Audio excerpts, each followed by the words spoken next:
Cris, Virgínia. Gente, a gente tem um assunto hoje cabeludo para conversar, mas muito legal, viu? Vocês estão me ouvindo bem? Estão me ouvindo bem?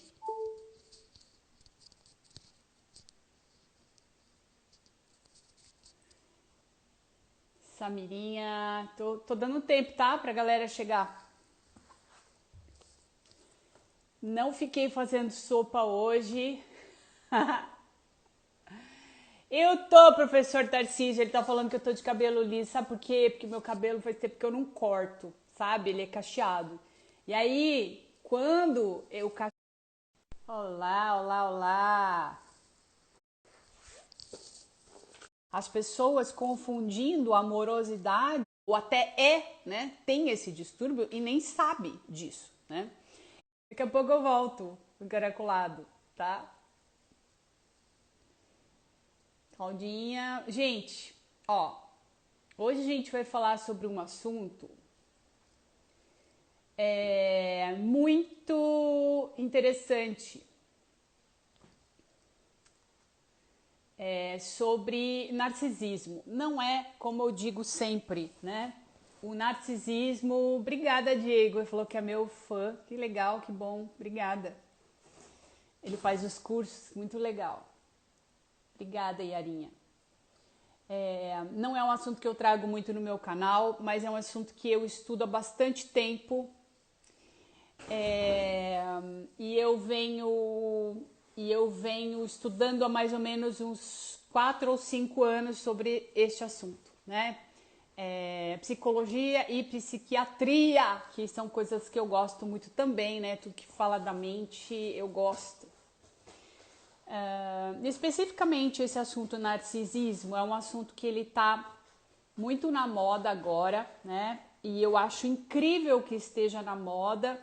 Vocês não achem que porque tá todo mundo falando isso é um problema. Não é um problema. Na verdade, as pessoas estão acordando para algo muito importante, tá? E quanto mais isso for divulgado, é que nem o trabalho com a verdade, né?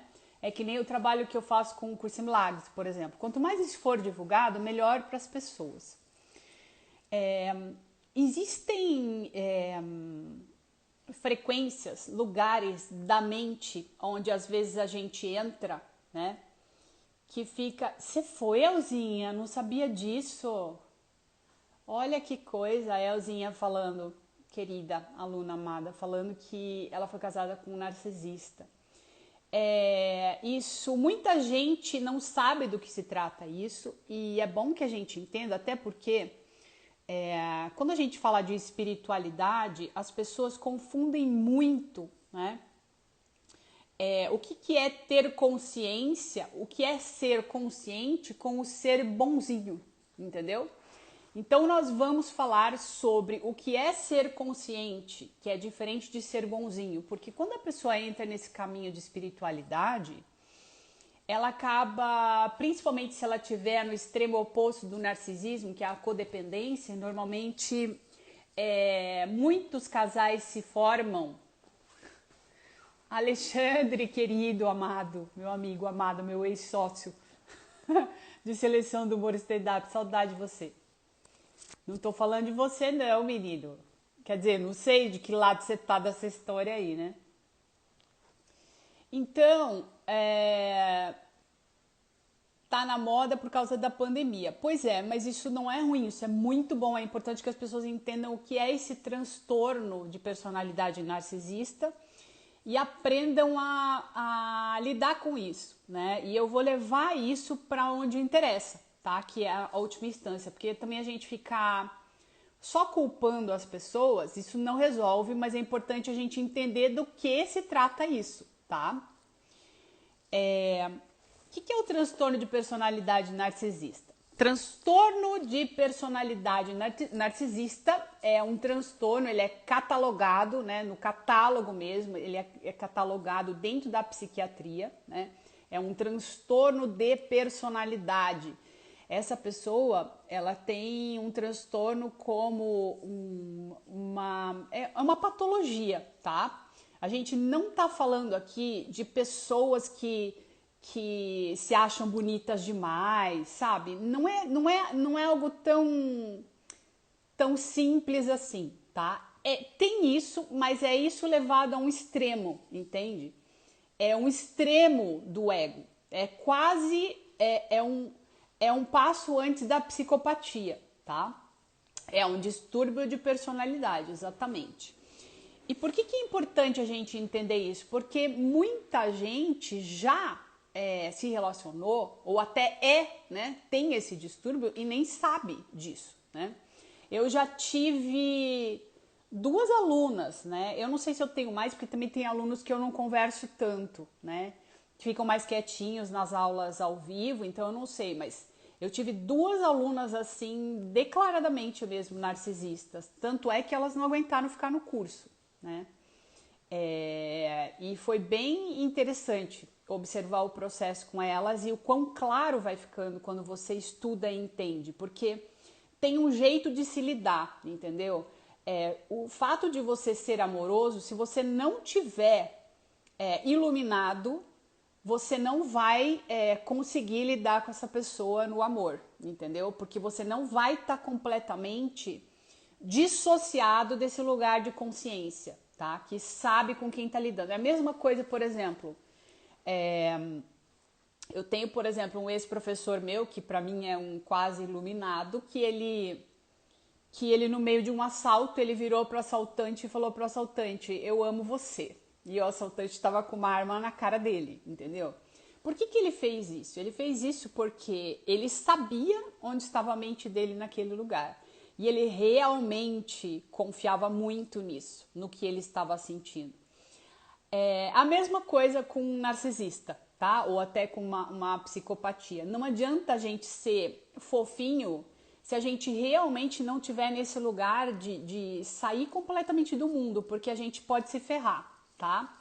A gente tem no nosso inconsciente lugares que a gente ainda desconhece da nossa mente, tá? E por conta desses lugares, quando a gente fala para uma pessoa eu amo você, ele não vai ser completamente verdadeiro, entendeu?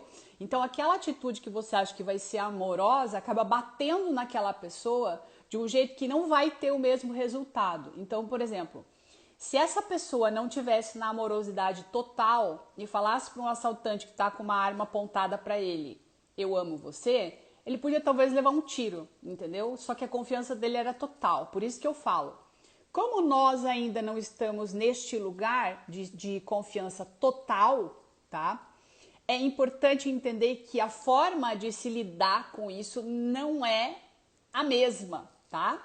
Que a gente lidaria se a gente já estivesse completamente iluminado, tá bom? Então a gente não pode ser ingênuo, tá? Eu vejo muito isso em espiritualidade. As pessoas confundindo amorosidade, achando que estão na amorosidade, né? Mas elas estão na ingenuidade e elas acabam sendo tragadas, entendeu? Sugadas por esse tipo de pessoa, tá? Todos nós temos a luz dentro de nós, todos nós somos amor em essência, mas é importante que a gente tenha consciência para saber lidar com quem ainda não consegue se ver de forma verdadeira e que tem, no caso, um extremo de uma patologia dessa, tá? Você não vai lidar, é que nem eu brinco sempre aqui, o fato de você ser amoroso, né, não significa que você vai abraçar o maníaco do parque se você encontrar com ele. Se ele ainda for um maníaco, entendeu? Não sei como ele tá hoje em dia, entende? Porque todos nós temos a verdade dentro de nós, mas você não pode ser ingênuo. E eu vejo muito isso em espiritualidade, as pessoas confundindo essa amorosidade com uma ingenuidade e até uma confusão de níveis. Eu vou falar sobre isso hoje aqui, que é o que um curso em milagres chama de confusão de níveis, né? Não tem, eu tenho que ser amoroso com todo mundo porque essa é a verdade a meu respeito, mas você ainda não está nesse lugar. Então é importante ter cuidado e aprender como lidar com isso, tá? Então vou explicar um pouquinho o que significa, né, o transtorno de personalidade narcisista. Transtorno de personalidade narcisista, então, é um transtorno, ele é catalogado, tá? Dentro dentro da psiquiatria. Não é qualquer um que sabe fazer diagnóstico, então eu vou falar coisas aqui e pode ser que vocês comecem a observar, né, na vida de vocês, muitas pessoas que vocês se relacionaram que podem ter essas características, mas na verdade quem pode fazer esse diagnóstico tem que ser um profissional, tá? Eu vou falar por conta de tudo que eu já estudei, mas quem faz esse diagnóstico é um profissional, tem que ser um psiquiatra, porque são sete itens que a pessoa tem lá, né, que são 7 características, ela tem que ticar ali pelo menos 5 dessas características, tá? Então, qual é a característica do narcisista patológico, que é o que nós estamos falando aqui hoje, né? Falta de empatia, tá? É uma característica muito forte. Por que o narcisista tem falta de empatia? Existem várias causas, ainda não se chegou a um consenso de por que o narcisista é narcisista. Mas, na base, tá? Já fizeram vários estudos, inclusive em exames de imagem, eles apresentam um menor volume de uma região cerebral chamada ínsula esquerda anterior, que é relacionada à empatia, tá? E não só isso, também existem estudos que falam a respeito dessas pessoas terem sofrido algum tipo de abuso na infância, tá? Então, essas pessoas, elas sentiram uma dor muito grande no momento da vida, bem infância mesmo, quando eram bebês ou muito bebezinhos, né? Sentiram uma dor de abandono muito grande, não souberam lidar com isso, ou de abuso muito grande, não souberam lidar com isso e afundaram isso por inconsciente. E aí o que acontece?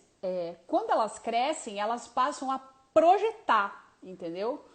Esse ódio, essa raiva que elas sentiram naquele momento por conta do abandono em tudo que está fora delas. Porque é como se elas quisessem que a pessoa sentisse o que elas sentiram naquele momento. Então elas ficam buscando o tempo todo fazer com que as pessoas sintam aquilo que elas sentiram naquele momento e que elas ainda sentem, né? Quando essa ferida narcísica, né, que é gerada neste momento da infância, ela por algum motivo ela é despertada, normalmente porque a pessoa é abandonada, né, no relacionamento, o narcisista é abandonado, ele acessa essa ferida narcísica, então ela sente, esse ser ele sente uma raiva muito grande, né, e ele costuma fazer coisas muito perversas, existem níveis, né, de narcisismo e catalogado também. Tem o narcisista perverso, tem o narcisista narcisista encoberto, né? Tem vários tipos de narcisista histriônico, tem vários tipos de narcisismo. Eu vou citar aqui no final dessa live os canais no Brasil que vocês podem buscar, né, entender mais sobre isso, e também de fora do Brasil, que tem gente incrível falando sobre isso. Então vamos lá. Uma das principais características é a falta de empatia, por conta dessas coisas que eu falei aqui, né? Manipulação, são pessoas extremamente manipuladoras. Gente, não é brincadeira, são táticas, estratégias que só Jesus na causa. É inacreditável, tá? O nível de manipulação, tá? É muita manipulação. Tem um tipo de manipulação, por exemplo, que se chama triangulação. Que, por exemplo, se uma pessoa ela tá casada com outra, namora com outra, a estratégia é sempre deixar o parceiro ou a parceira inseguros, né? Então, a triangulação é quando você usa uma terceira pessoa, esse narcisista usa uma terceira pessoa para triangular. Então, ele para de dar atenção para essa pessoa que é o namorado, o marido, sei lá, e começa a triangular com uma terceira pessoa, que é alguém que ele começa a dar mole, sabe assim? Ou começa a paquerar, ou começa a falar, fulano falou de mim hoje, entendeu? É justamente para deixar essa pessoa insegura, é uma forma de punição, né? A triangulação. Então, existem várias técnicas que eles usam. É muito interessante perceber que esse padrão, porque é um padrão que vem do ego. Na verdade, a gente está falando aqui, a gente vai levar isso para a última instância, né? Porque tudo isso vem do ego, né? Parecido com a sociopatia, Claudinha, exatamente. É muito próximo da sociopatia. Na verdade, todo sociopata ou todo psicopata é narcisista também, tá? Mas nem todo narcisista é psicopata, mas é muito próximo, tá? Eu já convivi com algumas pessoas assim, tá? Não muito próximas a mim, mas já trabalhei, já tive um chefe narcisista, já. E ele fazia muito isso. Todas essas estratégias, é muito interessante, que parece que eles fizeram uma escolinha, sabe? Que eles fizeram um curso no mesmo lugar. É muito doido, né? Porque são as mesmas coisas, os mesmos comportamentos. Eu me perguntava, quando eu comecei a estudar a fundo, eu falava, não é possível, porque de onde vem isso? Né? Essas pessoas não fazem curso para aprender isso. Por que todas manifestam isso da mesma forma, né? É muito interessante para quem estuda, né, entender isso, porque é exatamente assim, é quase um manual que é seguido à risca, mas não é aprendido. Isso vem do ego, tá? Oi, Danielzinho, Daniel falando. Ainda bem que eu tô na Escola da Liberdade, que bom, né, Dani? Aí, falta de empatia, manipulação, grandiosidade, né, fantasias de sucesso, né? São pessoas que têm muito essa coisa de eles são os melhores, eles precisam de muita atenção, eles precisam de atenção o tempo inteiro e eles vão buscar essa atenção de um jeito ou de outro. Eu vou falar mais sobre isso daqui a pouco, ó, pra você ver que tudo vem do ego, né? De uma exacerbação desse ego. Deixa eu arrumar aqui.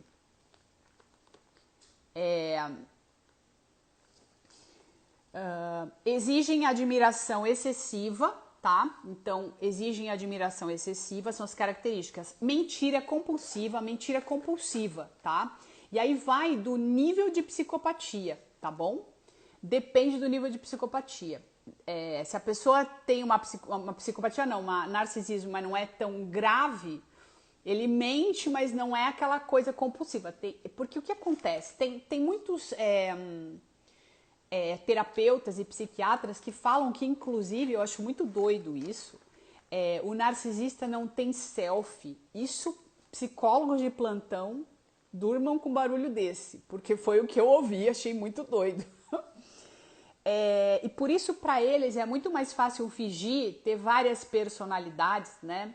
E a personalidade é normalmente adaptada àquilo que ele quer. Então, por exemplo, se tem alguém que pode servir a ele de determinada forma, ele cria determinada personalidade para agradar a pessoa, para ele conseguir ter este alimento de atenção, tá? Então, eles não têm um jeito de ser deles. Por isso que eles se adaptam muito e mentem muito, porque é sempre para se adaptar a princípio, tá? A princípio, por exemplo, num relacionamento amoroso, né? A princípio, para se encaixar naquilo que é o sonho da pessoa que está com ele. A princípio, tá? Então, mentira compulsiva. É muita mentira. Vocês vão perceber que é muita mentira. É muita mentira. Vocês vão ver que tem alguma coisa errada, né? Não é uma coisa ou outra. É o tempo inteiro, tá? Porque para sustentar o personagem, são vários personagens que se cria, né, para sustentar o personagem. Então, só se relacionam quando isso gera um benefício, tá? Não acham que tem nenhuma questão. Isso é uma outra característica interessante também, óbvio, né? Quanto mais a pessoa tá, e a gente vai levar isso para a última instância, né? Quanto mais a pessoa tá no ego, menos ela acha que o problema é ela, mais ela acha que o problema é o mundo, né? E uma das características do narcisismo é ele não aceitar que ele tem algo errado com ele. Tanto é que a possibilidade de cura, né, no mundo, né, os psiquiatras e psicanalistas falam que a possibilidade de cura do narcisismo é mínima, tá? É de 2% de cura, tá? E tem uma coisa, né, juntando tudo isso, tem milhares de características. Quando eu passar depois os canais para vocês, vocês podem ir mais a fundo, e os livros também, vocês podem ir mais a fundo estudar sobre isso. O que acontece? Como eles sentem essa dor intensa, né, desse abandono que aconteceu lá na infância, né, sentem essa dor intensa, ou seja, a sensação de falta, para quem está nos cursos de Escola da Liberdade sabe o que isso significa, né, a sensação de falta do ego. Como eles sentem essa dor intensa, eles precisam de muita atenção. Então, no início, por exemplo, num relacionamento, ele sempre vai se encaixar perfeitamente no sonho da pessoa, tá? Então, Lu, não se chegou a um consenso, tá? Porque alguns dizem que eles nascem assim, outros dizem que isso é formado com um abandono na infância. Então, no caso, eles não nasceriam assim, tá? Mas uma coisa muito importante agora, e que é a mais importante de tudo, é que eles buscam esse suprimento que os psiquiatras chamam de suprimento narcísico. O que é isso? Eles se relacionam e ficam buscando essa atenção, né? Por meio de a princípio, do amor, o que eles entendem por amor, né? Que a pessoa dá uma overatenção a eles. Ou, se caso a pessoa que está se relacionando com eles abandonar, em algum momento abandonar este ser, ele vai continuar buscando o suprimento dessa pessoa, só que pelo negativo, entendeu? Então, isso acontece muito dentro do relacionamento também, porque no início tudo são flores, porque ele quer conquistar. Então, a pessoa, por exemplo, num relacionamento amoroso, veja, não existe só narcisista em relacionamento amoroso, tá, gente? Tem mãe narcisista, tem pai narcisista, mas, por exemplo, num relacionamento amoroso, existem várias etapas, né, dentro desse processo com o narcisismo. A primeira etapa é o love bombing, que é assim, a pessoa, ela se encaixa no seu sonho. Então, você vai acreditar que é a pessoa da sua vida, né? Por isso que a pessoa que tem muito sonho de conhecer a alma gêmea precisa tomar muito cuidado com isso, porque existe muita confusão, inclusive em relações narcísicas, com a coisa da alma gêmea, né? E o Ross Rosenberg, que é esse psicanalista americano, ele escreveu um livro falando exatamente sobre isso, que é The Human Magnet Syndrome. Eu coloquei o título lá para vocês, que é exatamente sobre isso. Então, essa relação, ela parece uma relação de alma gêmea, por quê? Porque essa pessoa, ela tá só... Tem tanto termo para isso, né? Espelhando, lembrei. Ela tá espelhando tudo aquilo que o outro gostaria de ter num parceiro. Como essa pessoa não tem uma personalidade definida, ele espelha tudo que o outro gostaria que ele fosse. Então é a fase do love bombing, que é bombardeio de amor. Então você acha, né? Você mulher, você homem, acha que tá com o parceiro, com a parceira da sua vida. Você fala, nossa, eu encontrei o amor da minha vida. Ele se molda ao outro, exatamente, Rovena. É isso mesmo.